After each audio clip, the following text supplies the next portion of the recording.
Word of caution, do not play a drinking game with Ready Player One, where you're gonna drink every time you see a pop culture reference. You will not make it past the first 5 minutes. So many lives lost to 80s nostalgia. I'm not talking about the drinking game, we're just talking about in general.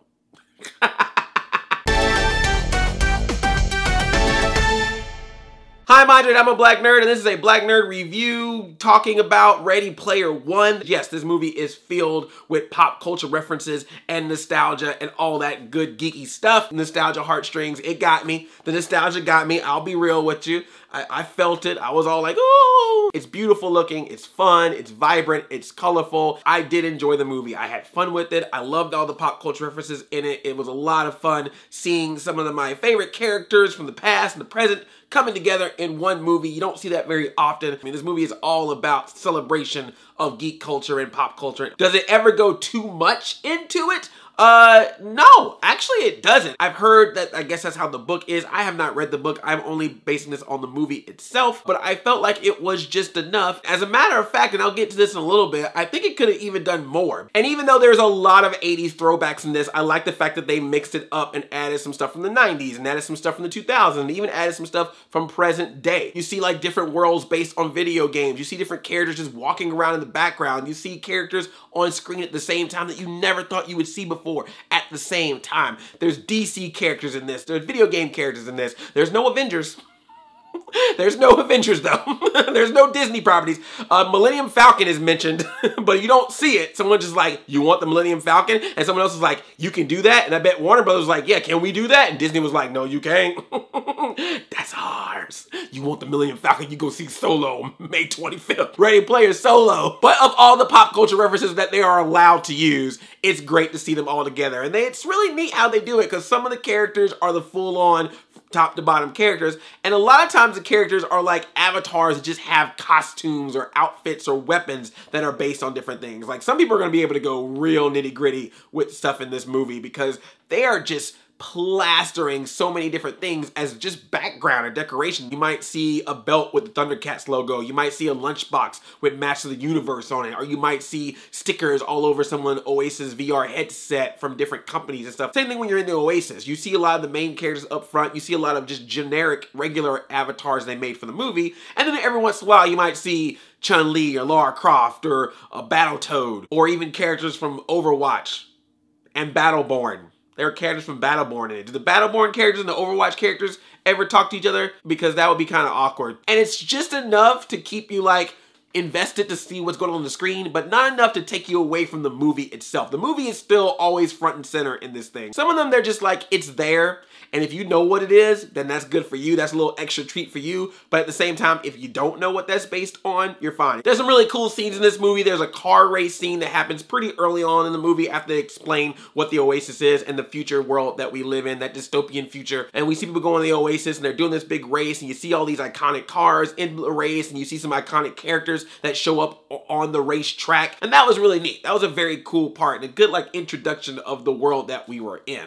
There's a really cool sequence that happens in the middle of this movie where the main characters, I can't say too much about it because they haven't really shown it at all in any of the trailers, but it's a very specific movie that the characters have an experience with, and that scene is really awesome. I've seen the movie multiple times already, and every time I've seen it, when you first see that scene start, everyone applauds. Like, that's how good it looks, and then it just plays in that world so much. And then, of course, you got the big climactic battle. You saw that in the trailers where all the characters are running around, taking out the Sixers, taking out the 101s, the IOIs, not the 101s. That's a really cool scene, and it has some very, very cool parts in it.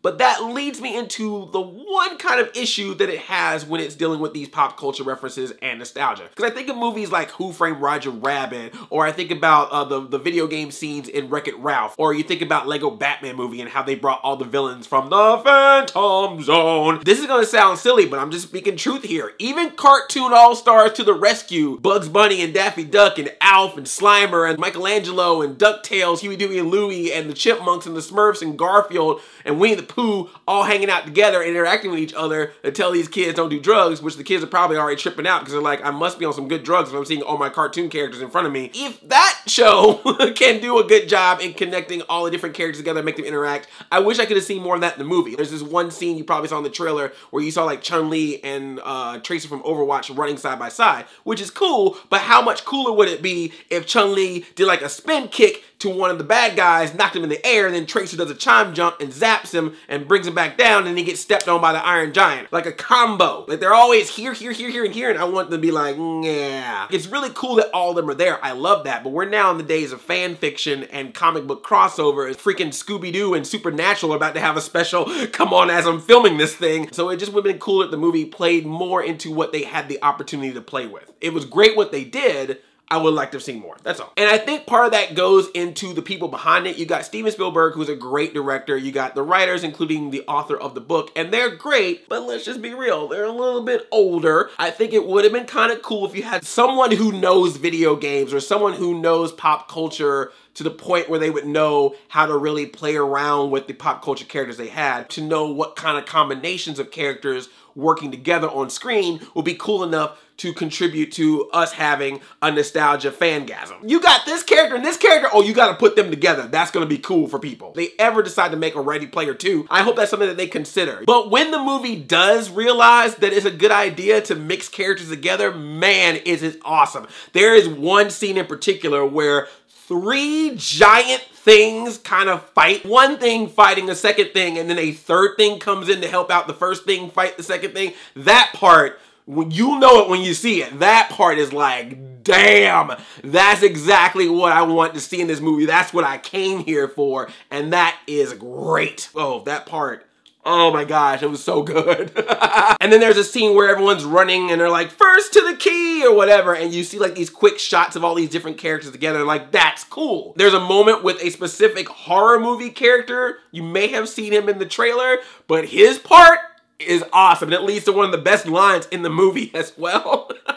And I can safely say that there are gremlins in this movie. Not as much as I would have wanted. I could have looked for a little bit more close-up of gremlins. They're more kind of in the background gremlins, but you also did another gremlins reference that I like. It wasn't gremlins, it wasn't Gizmo, but it was an item that was in Gremlins that you used to hold something in this movie, and I was like, I got you. Yeah, man, definitely, if you want to geek out with this thing, you're gonna have to get a copy of this movie, and when it comes out on DVD or whatever, and just like freeze frame second by second. I've seen it more than once, and there's stuff that I saw the next time that I didn't see the first time. And that's really cool too, to be like, oh, I missed that reference. What's interesting about this movie is that not only is it nostalgic in the characters that it has in it, but it's also nostalgic in its filmmaking. You got Steven Spielberg as a director. This is totally his wheelhouse, and you feel his stamp all over it. I was talking about this movie with my buddy Lamar. If you follow me on Instagram, you know that me and Lamar went to the premiere. Thank you, Lamar, for taking me with you. That was really awesome of you. We were talking about the movie, and we were saying that this is almost like a full circle for Spielberg, because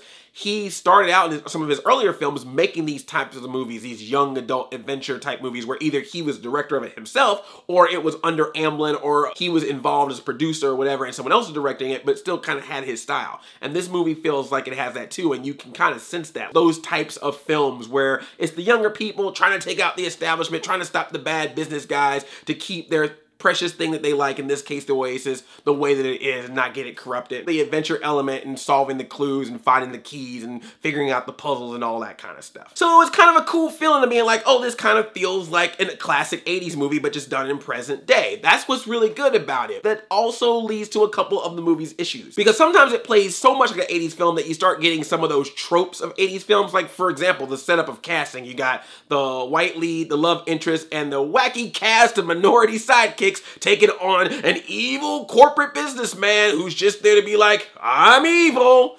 because I'm a businessman. And there's nothing wrong with that, because it's very 80s feeling, but we've seen in movies present day where you can play with this type of genre and still do something a little bit different. So it was kind of nostalgic, but also weird to see it kind of thrown back that far. Same with the romance in this movie. The romance is very much how an 80s movie romance would play out. And again, I under the suspicion that it's probably a little bit different in the movie than it was in the book. I have issues, well, in general, but I have issues sometimes when it comes to these type of romance stories in movies, because I grew up watching movies that would have this similar style of romance, and I think sometimes my skewed version of how romance works can sometimes be because of these movies. If it was something that would have happened naturally throughout the course of the movie, I think it would have made sense, but it was a scene that happened really early on to establish, hey, this character loves this character, and this character is like, no, you don't love me, you love the Oasis version of me. And that's a very good point to make about how sometimes you can fall in love with somebody or have emotions for somebody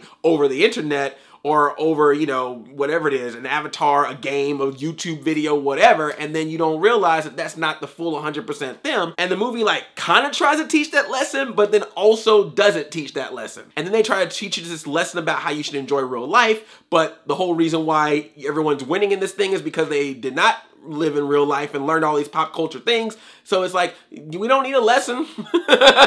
Just give me a bunch of cartoon and video game characters hanging out and I'm good. There's nothing wrong with playing around with nostalgia. I love nostalgia. I mean, that's pretty much the crux of my person, my being, my character, my videos, my YouTube channel. It's all about nostalgia. But what's fun about nostalgia and what we've seen recently with reboots and things like that is that you can take something that pays homages to the past but still be new. And Ready Player One sometimes does that, and when it does that, that's when it's absolute best. When it knows to be nostalgic and new at the same time, it feels great. It's a lot of fun, and I really had a good time watching it, and I would totally watch it again. If you do like those classic 80s style movies, if you do like nostalgia and pop culture references and video games, if those are the types of things that you're into, you'll definitely have fun with this movie. You'll definitely feel like that all your useless pop culture knowledge pays off as you'll see it pay off in this movie. It's a good geeky movie. It's a good, fun, geeky movie. For the people that it's made to be for, you know, you're gonna have a blast, and I had a blast. And there's some more stuff I would say about it, but I think it would be kind of spoilery if I'm not spoiled enough in this one. So let me know if you want like a full-on spoiler review, like just let it all out there. You tell me, and if that's what you want, I will do it. I know it might be a super long video, but I'll do it if you want it. Thank you so much for watching this video. If you are new here, please subscribe to this channel and also ring that bell to be notified of future videos that I make. Be part of that squad by the bell. I love you like a play cousin. I'm Audi 5000.